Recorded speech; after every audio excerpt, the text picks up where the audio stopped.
The question is about the personal qualities we look for in the executives we place at our various companies. The first thing is we don't usually place them. I mean, they come with them. We don't have anybody to place. So I have the problem occasionally if somebody dies or to replace a CEO. But most of our CEOs came with the deal.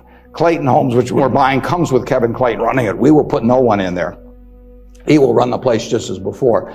But in terms of the personal quality, when a seller comes to me with a business, whether it's Clayton or any of the others, Ike Friedman at Borsheim's, Mrs. B at Nebraska Furniture Mart, when they come to me, the first question I have to ask myself, because I'm counting on them to run the place, I have to decide, do they love the money or do they love the business?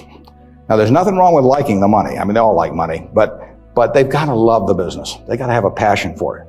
Because if I give them a whole bunch of money and they love the money and they don't love the business, no matter what they tell me, 6 months from now, they'll be gone. You know, I mean, they'll just all of a sudden say, why am I getting up at 7 in the morning just so I can send a lot of money to Omaha? You know, I mean, it won't work. So they have to love the business. I mean, I want people with a passion for the business. You want people that love teaching if you're in a classroom. You know, if they don't have the passion for it, it doesn't work very well. Now, if they've got the passion, and our managers do, but not everybody would. The financial operators don't. We've never bought a business from an LBO operator or a financial operator because they don't give a damn. I mean, all they want to do is make sure your check clears, and they're gone. And it isn't going to work if we try to buy from them. So we buy from these people who love their businesses. And really, my job is just to make sure that I don't mess it up and create conditions that cause them to quit loving it for some reason, because they come in loving it. Only I can mess it up. And they care about being treated fairly on compensation, but they don't measure it against everybody else. They don't have a lawyer they're negotiating with me. I mean, I don't have a compensation arrangement with any of these managers that can't be put in one paragraph. You know, and then I go to other companies where they have a lawyer come in and there's 80 pages, you know, and it tells what's happened, you know, how much they get paid in severance if they end up going to jail. You know, I won't deal with somebody that thinks that way.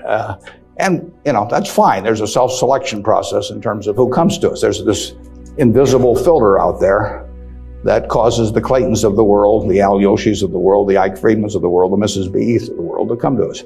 When I made the deal with Mrs. B in 1983, Mrs. B had another offer from somebody else that was somewhat higher. And she just said, I don't care. She only owned 20% of the company.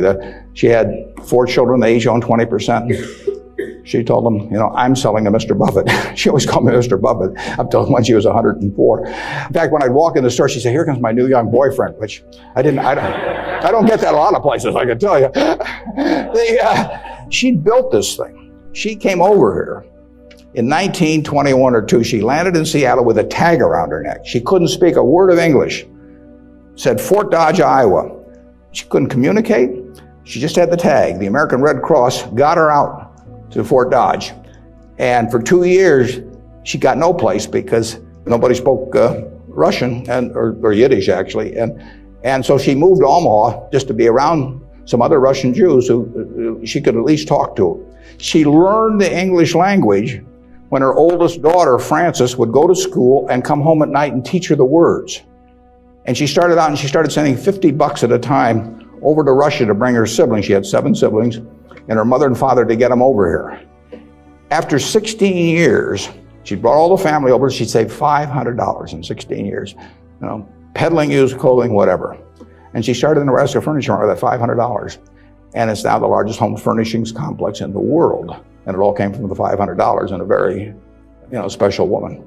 And can you imagine building something like that and selling it, you know, to some financial operator who's going to resell it, you know, and try and go public with it a couple of years later? And you know, it meant something to her. She wanted it to continue like it has continued. Those are the kind of people we want to attract.